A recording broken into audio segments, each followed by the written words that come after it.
soalan dia 13 itu, mengapakah unsur kumpulan 1 mempunyai sifat kimia yang sama? Okey, sifat kimia yang sama. So, bila awak tengok, maka unsur kumpulan 1 mempunyai sifat kimia yang sama. Okey, awak kena perhati, selalunya pelajar akan jawab apa dia? Kerana terdiri daripada kumpulan yang sama. Okey. Ada pelajar jawab begini, maka jawapan dia akan jadi salah. Okey, memanglah dia tadi berkumpulan yang sama. Tambah kalau ditanya contohnya atom X, contohnya atom X dan Y. Okey, dia bagi proton dia proton 3. Okey.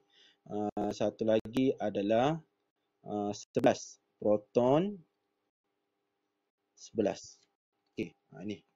Kalau perhati, kalau soalan ni keluar macam ni, dia bagi proton 3, proton 11, 3 untuk X, 11 untuk Y. Okey, soalan tanya mengapa unsur kumpulan 1, ni unsur ni lah, X dan Y ni contoh soalan lain. Cikgu ubah sikit lagi. Kumpulan 1 mempunyai sifat kimia yang sama. Okey, so kalau awak jawab kumpulan yang sama, maka salah. Okey, so caranya macam mana? Okey, awak tengok proton dia 3, proton 11, maka awak buat susunan elektron. Kalau keluar soalan macam ni, awak buat dia punya susunan elektron dia. Kalau 3 akan jadi 2, 1. Kalau 11, 2, 8, 1. Okey, sekarang sini awak akan nampak. Okey, kenapa dia kumpulan 1? Kumpulan 1 ni belakang dia ni. Ada 1. So, bila sebut 1 ni, jelas 1 di belakang itu menggambarkan elektron valence. Elektron valence. So, ulang balik, mengapa unsur kumpulan 1 mempunyai sifat kimia yang sama? Okey. So, kalau perhati, elektron valence dia adalah 1. Maka jawapan dia adalah kerana. Okey. Unsur kumpulan 1 mempunyai elektron valence yang sama. Okey. Ataupun awak jawab, okey, kerana mempunyai bilangan elektron valence yang sama, iaitu 1.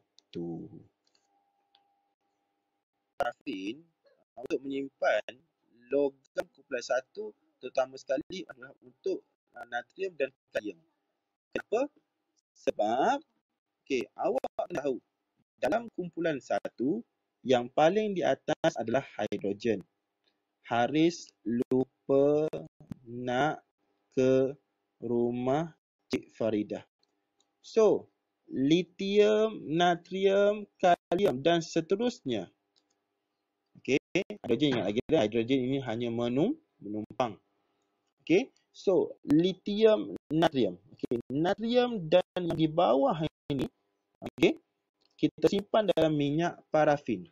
Kenapa? Sebab dia adalah logam yang sangat reaktif. Selalunya sangat reaktif ni maksudnya dia merujuk kepada sifat kimia dia. Okey, sifat kimianya. Sifat kimianya iaitu kumpulan 1 terhadap siapa? Terhadap oksigen. Selalunya terhadap oksigen dengan air. Dia sangat-sangat reaktif. Kalau awak ambil natrium, awak lap begitu saja dengan kertas turas, maka dia akan terbakar. Kenapa? Sebab awak dah buang dia punya minyak yang melekat pada contohnya. Okey, ni minyak ni contohlah. Ni adalah logam. Cikgu lap pun lap. Okey, kita buang minyak yang melekat pada minyak parafin tu, maka tiba-tiba dia akan menyambar.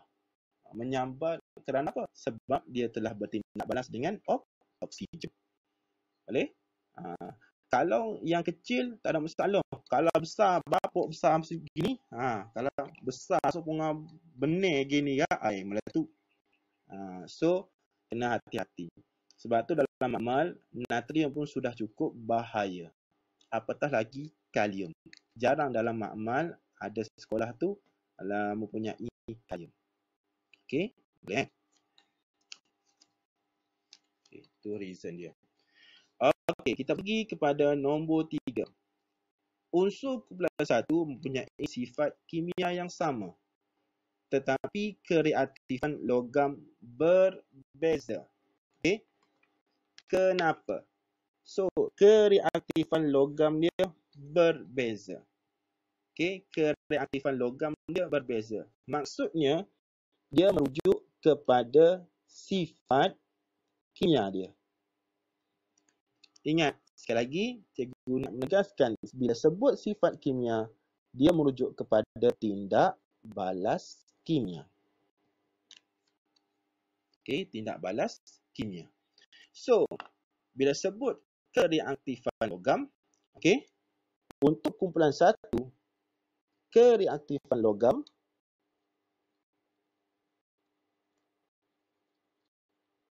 okey, mesti ada kaitannya dengan keelektropositifan.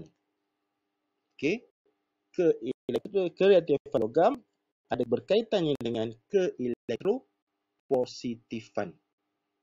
Okey, kita ambil lithium. Lithium, natrium, kalium. 3 ni. Okey, lithium 21 281 2881. Okey. Kalau kita tengok, yang ini ada 2 lingkaran, 2 petala. Yang ini ada berapa? Ada 3 petala. Yang ini ada 4 petala. Okey. So, macam mana kita nak jawab tentang kereaktifan logam untuk kumpulan 1 ini? Kenapa kereaktifan dia berbeza? Kalau awak perhati sini, apa dia ni? Maksudnya dia ada kaitannya dengan saiz atom itu sendiri. Okey? Kalau awak tengok saiz atom dia, yang ini 2 petala, 3 petala, 4 petala. Maksudnya apabila semakin menuruni kumpulan, kereaktifan dia semakin bertambah. Kenapa bertambah kereaktifan dia? Okey. So, poin yang pertama, kita sabitkan dengan saiz atom. Okey. Bila sabit dengan saiz atom, barulah kita kena apa? Sabitkan apa? Dengan pertambahan bilangan petala. Okey? Boleh. So, bila sampai pertambahan bilangan petala, okey. Boleh? Maka di tengah-tengah ni ada apa? Ada nukleus. Dalam nukleus ada proton. So, ni proton, elektron, sebutir. Ini, sebutir ni, cikgu letak sebutir kat luar. Okey?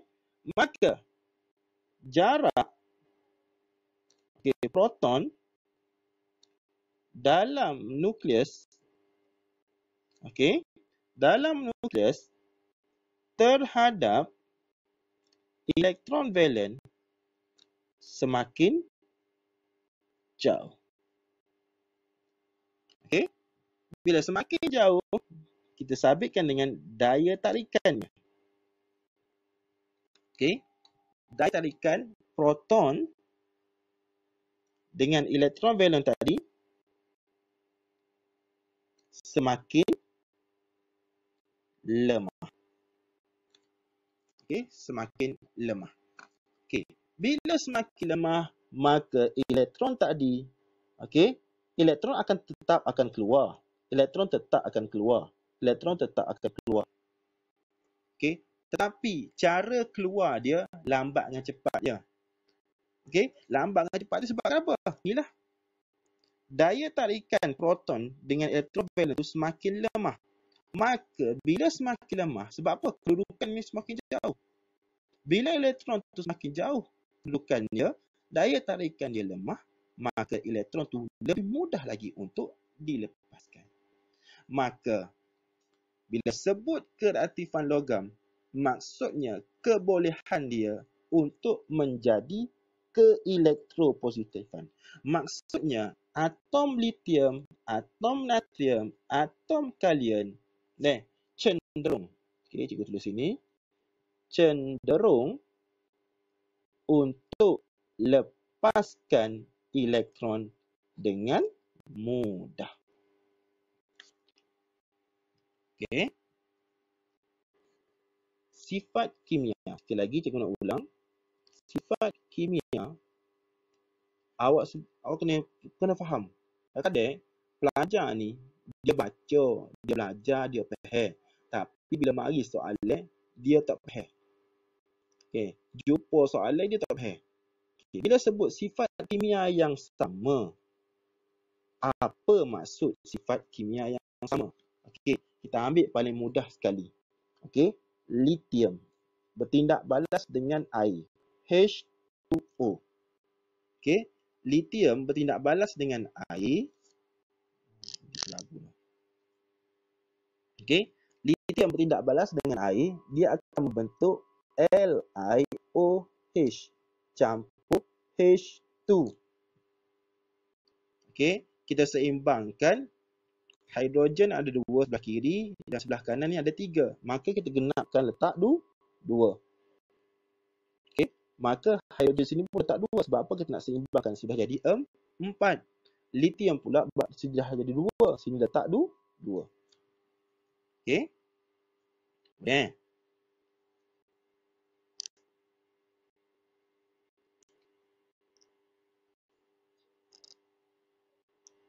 Okey. So, kalau perhati balik, kalau kita ubah unsur lain, tapi itu kumpulan satu juga. Kita ambil natrium. Kita campurkan dengan air. Dia tetap akan menghasilkan NaOH campur H2. 2.